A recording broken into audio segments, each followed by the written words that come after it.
할렐루야. 어느 해인가 이 삼척에 있는 그 삼척교회에서 목회자들 몇시 모여서 세미나를 한 적이 있습니다. 그래서 이제 2박 3일간의 세미나가 걸려서 있어서 저도 그것에 참여를 했는데, 저녁에 모든 순서가 마친 다음에 이제 잠자리에 들려고 할 때였습니다. 한 분이 이렇게 이야기를 했어요. 지금 여기 이 삼척 그 근방에 있는 그 태백산맥 한 줄기에는 전국의 방방곡곡에서 점을 치는 무당들이 다 이 산속에 지금 모여 있다는 겁니다. 왜냐하면 신내림을 받는 시기이기 때문에 전국에 있는 무당들이 다 모여서 지금 며칠째 밤새워 기도하면서 지금 그렇게 준비하고 있다는 겁니다. 그래서 혹시 한번 구경을 가볼까 이렇게 이야기를 해서, 그래 한번 우리 무당들은 어떻게 기도를 하는지, 그리고 어떤 형태인지 한번 가보자 하고 한 12시쯤 돼가지고 그 깊은 산속을 이제 한번 올라가 보았습니다. 차를 가지고 어느 정도 올라갔고 이제 차를 세워놓고 그 계곡 줄기를 쭉 타고 올라가는데, 계곡 밑에서부터 위에까지 아주 빽빽하게 전국에서 무당이란 무당들은 다 모여가지고, 그리고 자기들 앞에 상을 놓고 촛불을 켜놓고 뭐 여러 가지 제물들을 준비해놓고 기도하는 그런 모습들을 볼 수가 있었습니다. 그게 거의 지금 한 열흘 가까이 진행이 되고 있다는 겁니다. 그 추운 시간에 그 산속 깊은 곳에서, 그리고 밤을 새워가면서 몇 날 며칠째 하늘에서부터 신으로부터 신내림을 받고 그리고 일하겠다라는 그러한 무당들의 기도하는 일들이었습니다. 순전히 이들은 직업이잖아요.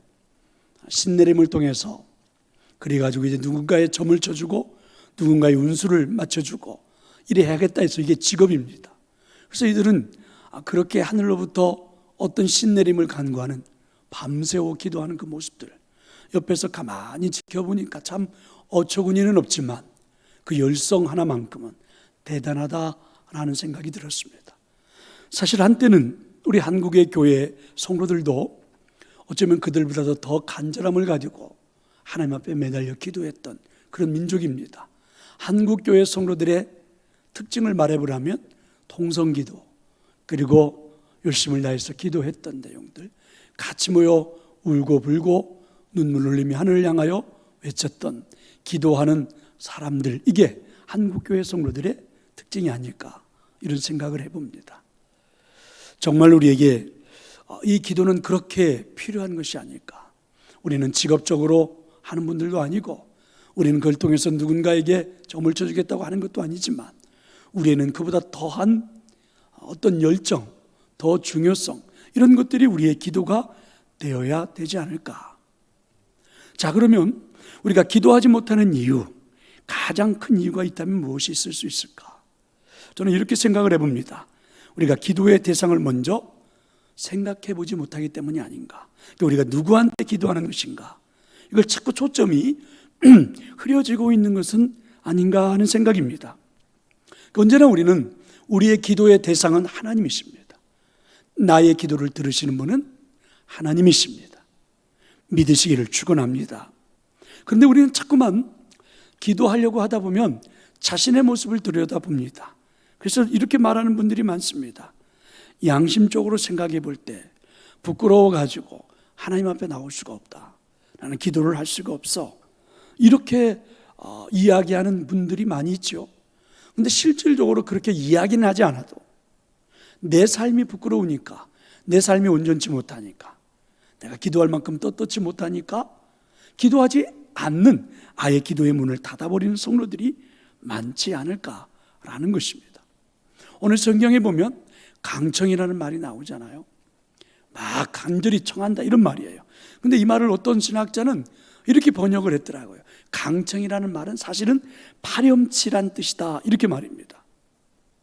무슨 말인가 했더니요, 한밤중에 여간 파렴치한 사람이 아니면 어떻게 다 잠자고 있는 이웃에게 가서 떡을 달라고 말할 수가 있겠느냐 하는 것입니다.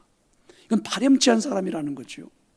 파렴치함을 무릅쓰고 갈 수 있는 것은 그 이웃과 나와의 관계 때문이라는 거예요. 객관적으로 놓고 보면 참 파렴치한 행동이지만 그래도 된다는 거죠. 관계 때문에, 옆집에 있는 사람과 충분한 관계 때문에. 그러니까 오늘 말씀을 이해하려면 관계를 잘 보시면 좋아요. 우리 집에 찾아온 사람은 친절한 나와 절친인 친구입니다. 근데 그 친구를 위해서 내가 또 옆집에 그 한 동네에 살고 있는 정말 친한 다른 친구를 찾아가서 그 친구에게 강청을 했다는 거죠. 파렴치한 행동을 했다는 겁니다. 그런데 그 관계 때문에 충분히 다 들어준다는 이야기예요. 가만히 생각을 해보세요. 그 오밤중에 친구의 집을 찾아오는 것도 파렴치한 것이고, 그 오밤중에 옆집의 친구의 집에 가서 먹을 것을 요구하는 것도 파렴치고, 근데 이거는 관계 때문에 충분히 가능하다는 것입니다. 어떤 때는 우리가 스스로 기도하려고 하다 보면 사실 우리도 마찬가지 아닙니까? 야, 이거 진짜 내가 파렴치한 죄인인 내가 하나님 앞에 구해도 될까? 이런 생각입니다. 그래서 자꾸만 우리들이 기도가 짧아지고 기도가 사라지고 기도가 없어지고 이러지 않습니까? 그런데 한번 생각을 해볼래요? 어차피 우리는 정당하기 때문에, 잘 살았기 때문에, 우리가 죄가 없기 때문에 하나님 앞에 나아가서 간구하는 것은 아닙니다. 우리가 하나님 앞에 나아가는 길은 딱 한 가지죠. 나의 행위가 아닌 예수 그리스도가 나를 대신하여 하나님과의 관계를 회복시켜 주셔서 그 예수 그리스도의 보혈의 피를 믿고 하나님 앞에 우리가 믿음으로 나아가는 것입니다. 나의 어떤 의의를 가지고 나가는 건 절대 아니란 말입니다. 그러니까 우리는 어떻게 보면 하나님 앞에서는 진짜 파렴치한 사람들입니다. 그런데 관계 때문에 그래요. 관계 때문에 나가는 것입니다. 그러니까 우리가 파렴치한 행동을 해도 좋고 계속 파렴치하게 인생을 살라, 그런 말은 절대 아닙니다. 다만 언제나 기도할 때 기도의 대상은 하나님이시다. 내가 기도해야 할 대상은 하나님이다. 기도해야 할 대상이 나도 아니고 옆 사람도 아니고 누구도 아닌 하나님이시다. 그 관계는 내가 파렴치해도 상관이 없다. 이렇게 오늘 성경은 우리 예수님 우리에게 가르쳐 주시는 것입니다. 그러니까 언제나 우리는 기도할 때에 기도의 대상을 정확하게 하자. 오늘 우리가 기도하는 내용은, 기도하는 것은 하나님께입니다. 믿으시기를 축원합니다. 자, 이것이 전제가 되어야지만 기도 생활이 시작된다. 근데 의외로 우리는 그게 별거 아닌 것 같은데 가만히 놓고 보면 기도 생활이 되지 않는 이유 중에 하나가 바로 그런 것이고, 오늘 예수님이 제자들에게 가르쳐주는 내용도 바로 그런 것입니다. 제자들이 왜 기도 생활을 제대로 하지 못했을까? 기도의 대상을 정확하게 알 수가 없었기 때문에 그렇습니다. 바리새인들은요, 스스로는 사회적인 사람들이 파렴치하다고 보지는 않았어요. 그러나 거기에 비하면 예수님의 제자들과 같이 이렇게 일반적인 서민으로 사는 사람들은 굉장히 파렴치한 사람들처럼, 죄가 많은 사람들처럼 여겨져서 오히려 기도가 더 안 되는 이런 경우. 근데 그들에게 예수님은 분명하게 기도의 대상이 누구인지를 생각하라 하는 것입니다. 자, 그 다음에 이제 중요한 건 이런 거지요. 어떻게 기도해야 할까? 기도는 모든 기독교인들의 특권입니다. 그리고 우리 모두의 공동 관심사입니다. 기도는 우리가 살아가는 내 삶의 많은 일들을 이루어낼 수 있는 놀라운 은혜입니다. 그래서 기도에 대한 이야기들이 참 많습니다. 그런데 어떻게 기도를 할 것인가, 구체적으로 반드시 알고 할 필요가 있다는 것입니다. 조금은 아쉽다면 많은 성도들이 먼저 신앙생활하는 사람들을 흉내내고 있는 것을 내가 지금 기도한다 이렇게 착각하는 경우가 굉장히 많습니다. 어떤 분들은 기도인지 웅변인지 설교인지 잘 모를 때가 있지요. 그러니까 우리가 기도에 대한 원리, 기도에 대한 내용이 조금은 부족하다는 거죠. 그래서 오늘도 성경의 2절에 보면 예수님의 제자들도 솔직하게 인정을 한 겁니다. 우리는 기도를 하는 그러한 민족에게서 태어났고, 기도하는 분위기 속에서 자랐고, 기도하는 일들이 주된 일이었던 그런 사람들입니다. 그런데 막상 흉내는 냈던 거예요. 우리의 조상들이 그렇게 기도했고, 옆에 있는 사람들이 그렇게 기도했고, 우리 아버지 어머니가 그렇게 기도했고, 누군가가 그렇게 기도했고, 그래서 우리는 기도를 잘하는 줄 알았더니 가만히 생각해 보니까 기도에 흉내를 내고 있었던 거예요. 그래서 이들이, 제자들이 진지하게 예수님께 물었습니다. 예수님, 우리에게 좀 기도를 가르쳐 주세요. 우리에게 기도를 가르쳐 주세요. 그래서 예수님께서 제자들에게 기도할 때에 너희들은 이렇게 기도했으면 좋겠다 라고 하면서 우리에게 가르쳐 주신 것이 주기도죠. 주님이 가르쳐 주신 기도. 그 다음에 이제 그 내용은 우리가 쭉 한번 읽어보면 되고요. 늘상 우리들이 하나님 앞에 드리는 기도이니까 잘 알고 있으라 보고, 그 다음에 이제 그 기도의 내용 못지않게 예수님이 중요하게 가르쳤던 것들은 이런 것입니다. 그 당시 유대 사회에서는 있을 법한 일들이고 잘 되는 것처럼 여겨졌을지 모르지만 예수님이 봤을 때는 그렇지 않다는 거예요. 그래서 제자들에게 가르쳐 주는 겁니다. 기도는 간절한 마음으로 하는 것이 기도다. 우리가 들을 때는 다 하는 말입니다. 굉장히 일리 있는 말이고 또 쉬운 말이고 다 할 것 같은 말이에요. 그럼 우리에게 간절한 마음으로 기도하지 않고 있다는 말인가? 한번 오늘 말씀과 비교를 해보면 느낄 수가 있어요. 오늘 예수님이 이렇게 말씀했어요. 기도는 한밤중에 친구에게 찾아가 도움을 요청하는 것과 똑같다. 이렇게 예수님 말씀하셨어요. 그게 간절함이라는 것입니다. 한밤중에 나의 집을 찾아온 친구가 있습니다. 얼마나 반가운지 몰라요. 왜냐하면 진짜 친한 친구는 언제 만나도 좋고 언제든지 보고 싶고, 근데 그 친구가 그 늦은 밤이지만 나를 찾아온 겁니다. 이 먼 곳까지. 근데 왔는데 보니까 너무 시장에 있고 뭔가 그 친구를 위해서 좀 음식이라도 대접을 해야 될 텐데 우리 집에는 아무것도 없는 것입니다. 그러면 만약에 그 순간에 어떻게 하겠느냐는 얘기예요. 체념해 버릴 거냐? 아니면 귀찮다고, 야, 우리 집은 음식도 없고 귀찮으니까 그냥 자. 한 끼 굶는다고 죽겠니? 뭐 한 끼 굶는다고 뭐가 달라지? 그냥 자. 이렇게 말한다고 하면 그게 절친이 될 수 있을까? 이런 이야기입니다. 이런 이야기는 정말 있을 수 없는 일이죠. 그 늦은 밤에 정말 나를 보고 싶어서 나와 함께 이야기를 하고 싶어서 찾아온 친구한테 그렇게 대접하는 사람은 한 사람도 없습니다. 그 친구를 위해서, 그죠? 간절한 마음을 가지고 내가 다른 제 옆에 한 동네에 살고 있는 다른 친구를 찾아가서 요청하는 것, 먹을 것을 요청하는 것, 그게 바로 기도다. 그러니까 간절함이 묻어있는 것을 기도라고 오늘 예수님은 가르쳐 주신 겁니다.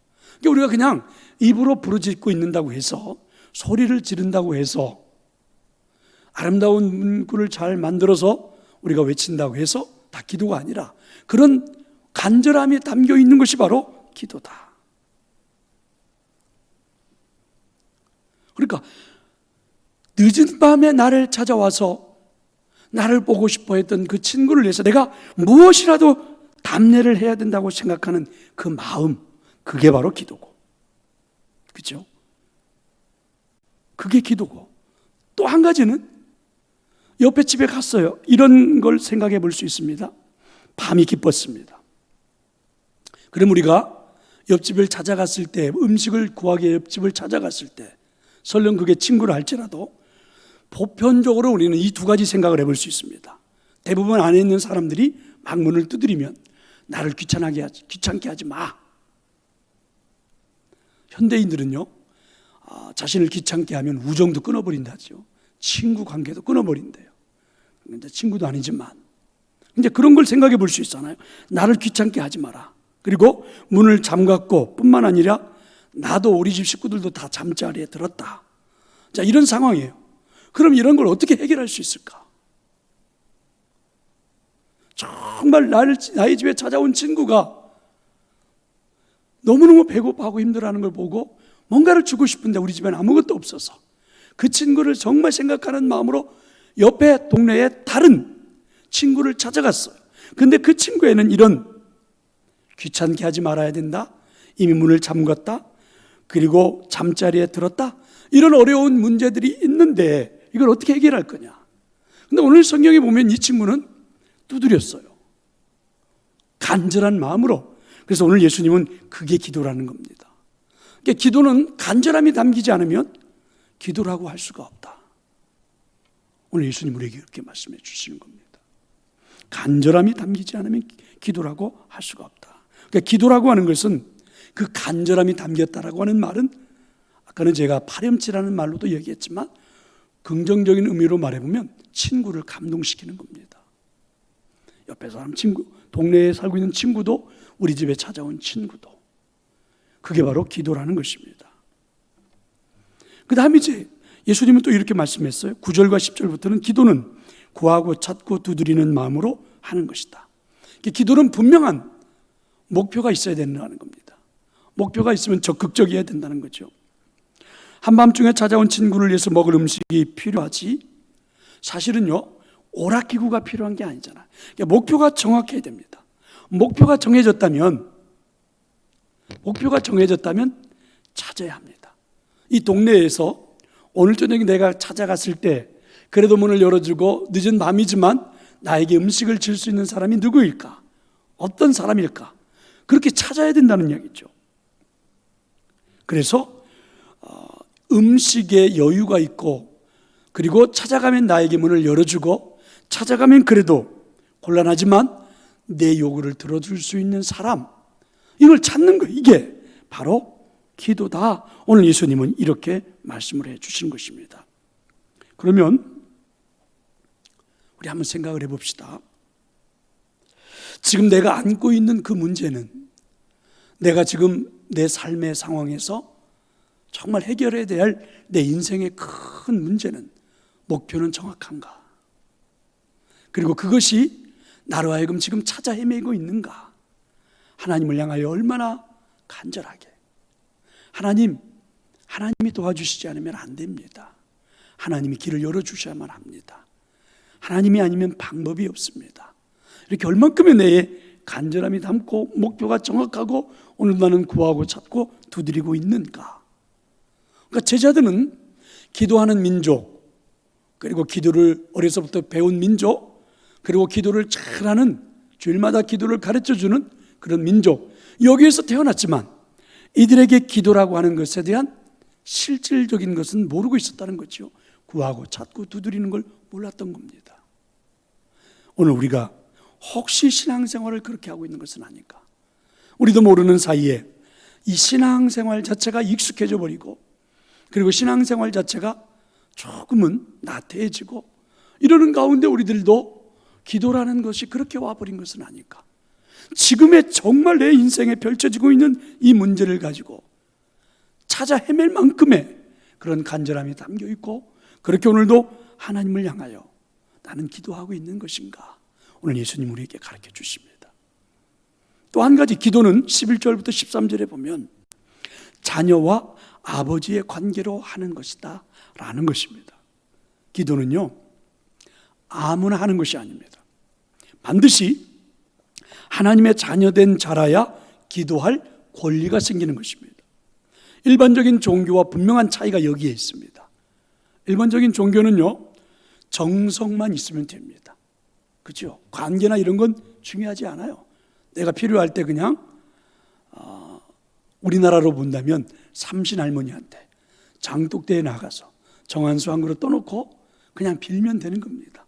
관계 뭐 이런 건 별로 중요하지가 않습니다. 그런데 절대 그게 아닙니다.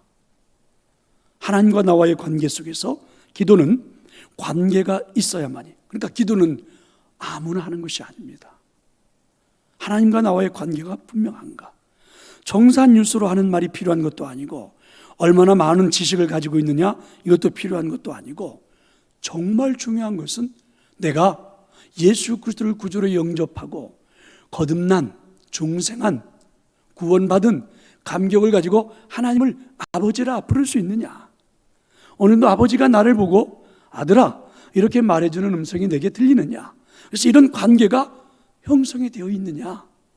오늘 11절부터 13절은 그렇게 말씀하잖아요. 아버지와 나와의 관계가 분명하게 형성이 되어 있느냐. 그러니까 기도는요 그겁니다. 그러니까 우리가 하나님을 향하여 기도할 때에 우리는 하나님이 정말 나의 아버지라는 생각을 가지고, 그런 감격을 가지고 기도하는가? 내게는 그런 구원의 감격이 정확한가? 내게는 정말 그런 믿음이 있는가?